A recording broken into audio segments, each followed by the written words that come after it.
कर रहे थे कि ओरिजिन ऑफ एलिमेंट्री कनाल कैसे होती है। जब हमारा स्पर्म और ओवा मीट करता है तो वो बनाता है जाइगोट, जाइगोट से मोरुला बनेगा, मोरुला से ब्लास्टुला बनेगा, ब्लास्टुला से गैस्टुला बनेगा। तो हमारा जो गैस्टुला होता है वो बेसिकली क्या करता है, एलिमेंट्री कनाल को ओरिजिनेट करता है। और गैस्टुला भी नहीं, गैस्टुला का जो इंडोडर्म लेयर होती है, हमारी जो लेयर होती है 3 तरीके की होती है, एक्टोडर्म, इंडोडर्म, मीजोडर्म।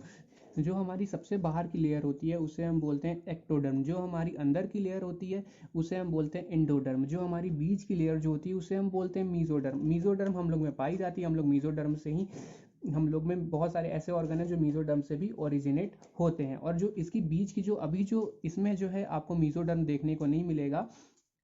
इसमें क्या है कि आपको बाहर की लेयर एक्टोडर्म देखने को मिल रही है, बीच की इंडोडर्म, और इसके अंदर जो कैविटी है, कैविटी मतलब खाली जगह जो है इसके अंदर, उस कैविटी को हम बोलते हैं आर्केटेरॉन। आर्केटेरॉन जो होता है ये आगे चल करके हमारा गट या फिर जीआईटी बनाता है। गट और जीआईटी, जीआईटी का मतलब हो गया गैस्ट्रो इंटेस्टाइनल ट्रैक्ट। तो बेसिकली हम ये कह सकते हैं कि जो हमारा एलिमेंट्री कनाल होता है वो हमारा ओरिजिनेट होता है इंडोडर्म। तो हमारी जो एलिमेंट्री कनाल होती है उसको हम एक और नाम से जानते हैं इंडोडर्म लाइन कैविटी, क्योंकि आपको पता है जो हमारा एलिमेंट्री कनाल है वो किससे बना है, एंडोडर्म से। तो उसे हम एंडोडर्म लाइन कैविटी भी बोलते हैं। जैसा कि आप देख रहे हैं यहाँ पे कि यहाँ पे एक्टोडर्म, इंडोडर्म और आर्केटेरॉन है, और जो इसकी ओपनिंग होती है, इस गैस्ट्रुला की जो ओपनिंग है उसको हम बोलते हैं ब्लास्टोपोर। तो जो ब्लास्टोपोर होता है, ब्लास्टोपोर आगे चल करके क्या करता है, 2 ओपनिंग बनाता है, या तो माउथ की या तो एनस की। तो जो पहले जो हम लोगों में ह्यूमंस में क्या होता है कि ह्यूमंस में एनस की ओपनिंग पहले बनती है।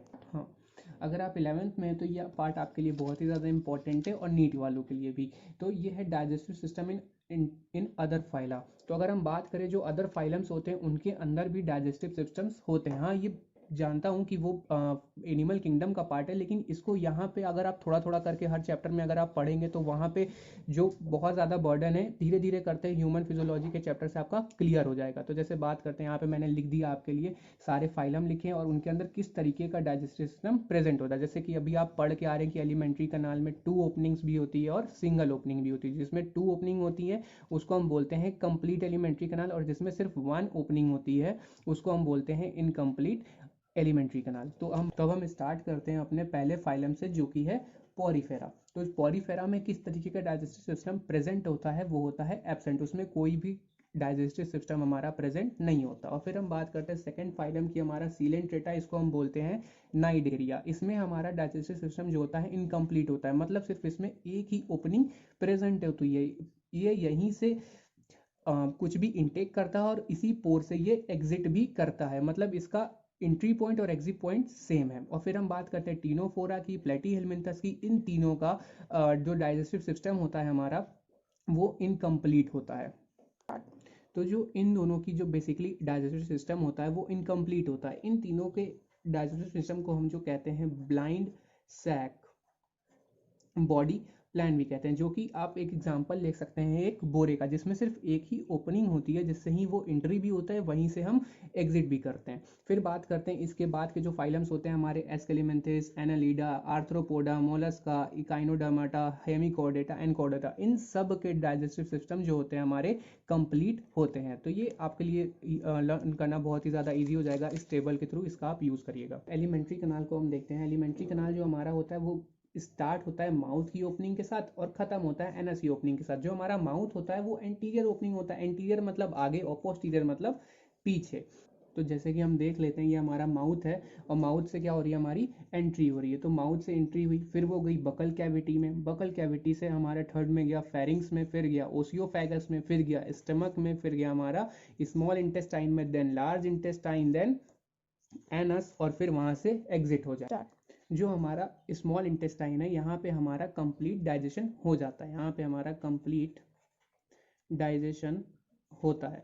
ओके, जो हमारा माउथ है वो आगे ओपनिंग बनाता है बकल कैविटी की तरफ, उसको हम ओरल कैविटी भी कहते हैं। जैसे कि हम बात करते हैं ये हमारा नॉस्ट्रिल हो गया, नॉस्ट्रिल के बाद से ये हमारा माउथ की ओपनिंग हो गई। फिर उसके बाद से माउथ की ओपनिंग के बाद से हमारा ये यहाँ पे बकल कैविटी आ गया। बकल कैविटी के ऊपर होता है हमारा पैलेट। जो हमारा पैलेट होता है वो सेपरेट करता है हमारे नेजल कैविटी को हमारे बकल कैविटी से। लेकिन आप देख सकते हैं यहाँ पे तो आ करके हमारा जो पैलेट है वो तो ओवर हो गया, उसके आगे यहाँ पे हमारी ओपनिंग हो जाती है। तो आप जैसे थम्स अप वम्स अप पीते होंगे तो आपका क्या होता है, कभी कभी आपको बहुत तेज लगता होगा कि नाक से ही वो निकल आएगा, तो वो इस वजह से लगता है क्योंकि यहाँ पे जो ओपनिंग रहती है, जो भी गैसेस वैसेस होते हैं यहाँ से डायरेक्टली चले जाते हैं, इनको कोई रोकने वाला नहीं।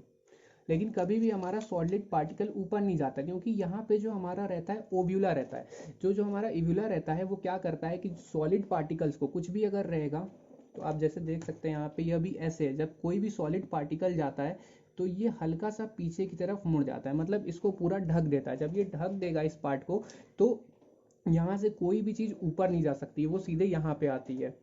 जैसे कि आप इसको एक तरीके से सिमिलर समझ सकते हैं एपिग्लॉटिस के थ्रू, जो हमारा विंड पाइप और फूड पाइप को सेपरेट करता है। तो ये सेम एज जो हमारा इव्यूला है वो सेम एज एपिग्लॉटिस की तरह है, क्योंकि एपिग्लॉटिस जो है हमारा उसकी ओपनिंग को कवर करता है विंड पाइप और फूड पाइप को। क्योंकि मानिए आप खाना खाएंगे तो यहाँ उसी फैगस में आ जाए, वो विंड पाइप में ना आ जाए। सेम एज वैसे इव्यूला जो है वो भी हमारा काम करता है। आप जो भी सॉलिड पार्टिकल को इंजेक्ट करते हैं वो नेजल कैविटी में ना जा सके। माउथ है, माउथ के पीछे हमारे लिप्स होते हैं, लिप्स के बाद से हमारा टंग होता है। तो हमारा जो लिप्स होता है वो कैसे अटैच होता है, लिप्स जो होता है हमारे वो गम से अटैच नहीं होते हैं, वो एक अटैच होते हैं एक फ्रेनलम से, और उस फ्रेनलम को नाम कहते हैं हम लोग लेबियल फ्रेनलम, जिसको हम बोलते हैं, जो हमारा किस में हेल्प करता है, लिप्स के अटैचमेंट में हेल्प करता है। अब हम बात करते हैं हमारे बकल कैविटी की। तो हमारे बकल कैविटी में बेसिकली 3 पार्ट होते हैं। पहला होता है तीत, दूसरा होता है टंग, और तीसरा होता है पैलेट। और जो पैलेट होता है वो हमारा रूफ होता है। आप इसको फील कर सकते हैं, आप अपने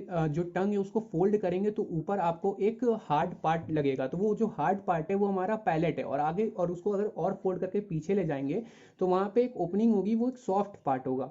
तो हम देखते हैं यहाँ पे पैलेट, पैलेट क्या करता है, सेपरेट करता है हमारे नेजल कैविटी को ओरल कैविटी से। जो अगर हम देखते हैं तो ये एंटीरियर पैलेट हो गया, और ये हमारा पोस्टीरियर पैलेट हो गया, और ये यहाँ पे हमारा आ गया इव्यूला। तो एंटीरियर पैलेट जो होता है वो हमारा बेसिकली थोड़ा सा हार्ड होता है, और जो पोस्टीरियर पैलेट होता है वो हमारा हल्का सा। अब हमारा इव्यूला की तरफ एक नज़र डाल लेते हैं। तो जो इव्यूला होता है हमारा वो पार्शियली क्लोज होता है। पार्शियली क्लोज इसलिए क्योंकि वो हल्का सा ही रहता है।